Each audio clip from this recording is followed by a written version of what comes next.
नमस्ते। एक सवाल है जो अब पूछना बहुत ज़रूरी है। इसलिए पूछना ज़रूरी है कि जब पुलिस की लापरवाही की वजह से किसी बेगुनाह को सज़ा मिल जाए, जब पुलिस की लापरवाही की वजह से एक महिला करीब करीब 3 महीने तक जेल में रह जाए, तब उसके लिए ज़िम्मेदार कौन होगा? संभल हिंसा आप सभी को याद होगा।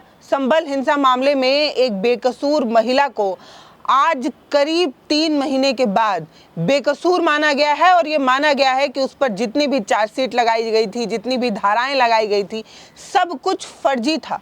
सब कुछ किसी के कहने पर किया गया और राह चलते किसी ने बता दिया कि ये महिला दंगे में शामिल थी और पुलिस ने सुनी सुनाई बात पर यकीन भी कर लिया। और तो और सिर्फ यकीन ही नहीं किया, जेल में भी बंद करा दिया गया।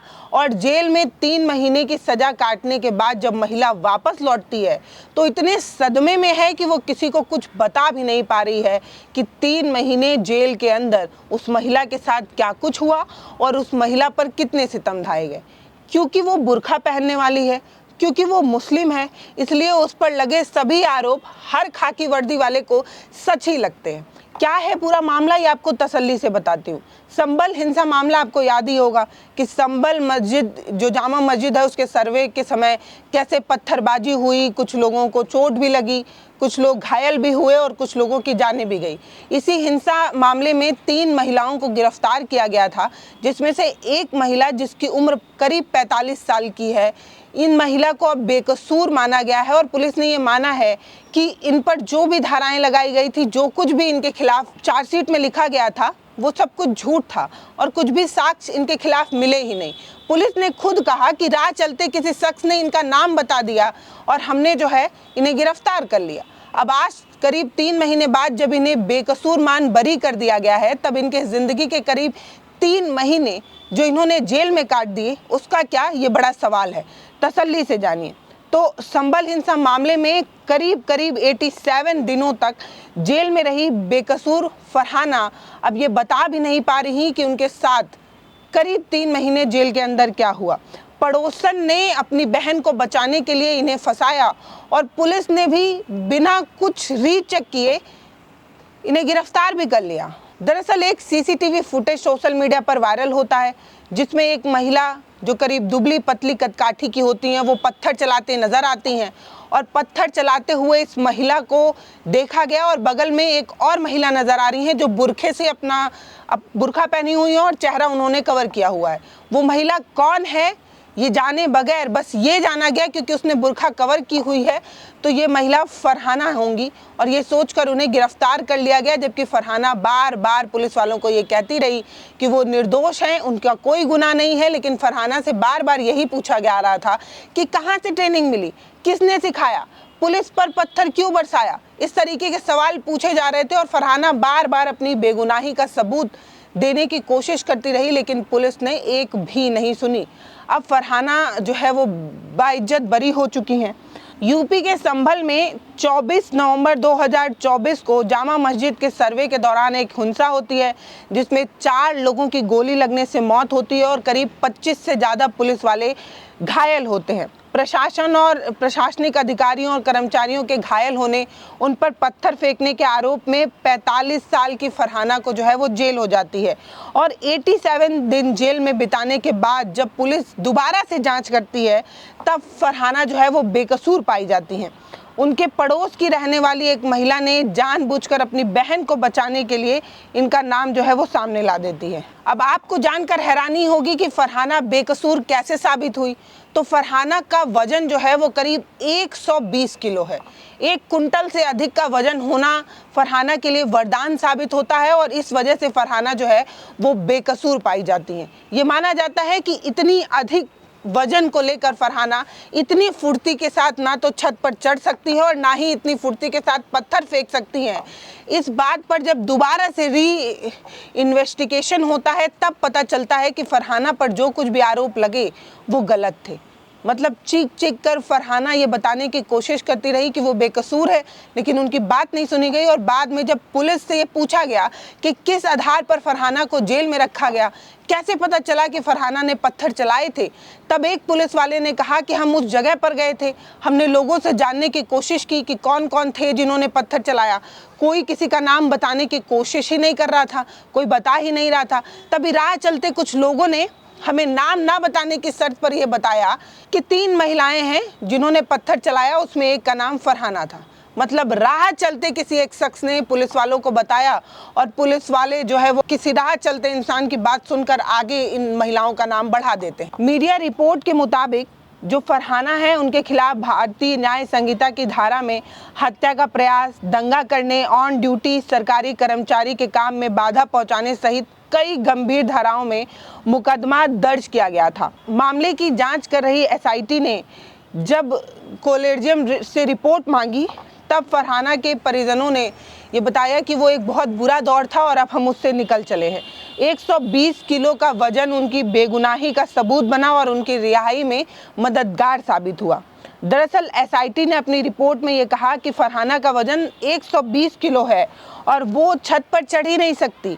और सर्किल ऑफिसर कुलदीप कुमार ने बताया कि दंगे के बाद गिरफ्तार की गई जिक्रा नामक महिला ने बताया कि उनके बुरखे में पहने हुए जो उनकी बहन थी उनका नाम मरियम था और उसे बचाने के लिए फरहाना का नाम उन्होंने फर्जी ही बोल दिया था। और ये जो महिला है जिक्रा, इनका फरहाना से पुराना मामला है, तो अपने पुराने मामले में बदला लेने के लिए एक पड़ोसन ने एक पड़ोसी का नाम जो है वो सजेस्ट किया और पुलिस ने बिना रीचेक किए एक महिला को 3 महीने तक जेल के अंदर बंद रखा। सोचिए, अब सोच कर देखिए कि इस तरीके के बड़े मामले जब सामने आते हैं तब एक बेकसूर को सज़ा भी मिल जाती है, उसकी रिहाई भी हो जाती है और उसका खबर भी जो है वो कहीं ना कहीं हम सब के सामने भी नहीं आता, क्योंकि वो महिला है और वो मुस्लिम है, इसलिए उसकी बेगुनाही पर भी उतना शोर हम तक पहुंचता नहीं है, सच सामने आता नहीं है। क्या इस मामले पर खबर नहीं बननी चाहिए थी? क्या ये नहीं पूछना चाहिए था कि पुलिस वाले इतना ज़्यादा केयरलेस कैसे हो सकते हैं? सिर्फ किसी के नाम सजेस्ट करने पर किसी को कैसे गिरफ्तार किया जा सकता है? अब बड़ा सवाल ये है कि 3 महीने जेल काटने की सज़ा जो इस महिला ने बेगुनाही के बाद भी झेली, उसके लिए जिम्मेदार कौन है? क्या वो अफसर जिन्होंने अपनी लापरवाही की वजह से एक बेगुनाह को सज़ा दे दी, उन पर कोई एक्शन होगा? बड़ा सवाल है। और बड़ा सवाल इसलिए भी है क्योंकि संभल वो जगह है जहाँ पर आज भी हिंसा की बू आती है, हिंसा कि एक तरीके से सांप्रदायिक हिंसा की आग धधक ही रही है। अभी भी वो मोहल्ला, अभी भी वो इलाका इतना ज़्यादा सेंसिटिव है, लेकिन इसके बावजूद भी अभी भी संभल के जो सीईओ हैं उनका बयान, अनुज चौधरी, उनका बयान जो सामने आया है वो हैरान करने वाला है। कहाँ तो किसी वर्दी पहने एक अधिकारी की भाषा जो आपको सुननी चाहिए, सुनिए उन्होंने क्या कहा। उन्होंने कहा कि जुम्मे की नमाज 52 बार आती है और होली जो है वो 1 बार आती है, तो होली मनाने के लिए जुम्मे की नमाज को जो है वो लोगों को अपने घर में रहना चाहिए और घर में रहकर उन्हें जुम्मे की नमाज अदा करनी चाहिए। वो इलाका जो सबसे ज़्यादा सेंसिटिव है, वहाँ पर एक वर्दीधारी इस तरीके का बयान दे रहा है, ऑन ड्यूटी ऑफिसर इस तरीके का बयान दे रहा है। एक वर्दी की गरिमा होती है जो शायद अनुज चौधरी जी समझ नहीं पा रहे। अनुज चौधरी को ये समझना चाहिए कि जब आप यूनिफॉर्म पहन लेते हैं तो आप किसी जाति, धर्म, मजहब के नुमाइंदे नहीं होते हैं। आप उस देश के संविधान के प्रति जवाबदेह होते हैं जो देश इस बात को मानता है कि देश जो है वो धर्मनिरपेक्ष है और आप किसी जाति, धर्म, मजहब के नुमाइंदे नहीं हैं। आपको सभी जाति, सभी धर्म, सभी मजहब का सम्मान करना चाहिए अनुज चौधरी जी। लेकिन आपका ये जो बयान है वो शर्मिंदा करने वाला है और आपने इस तरीके का बयान किसी को खुश करने के लिए दिया है या अपना फ्यूचर आपकी कोई प्लानिंग होगी?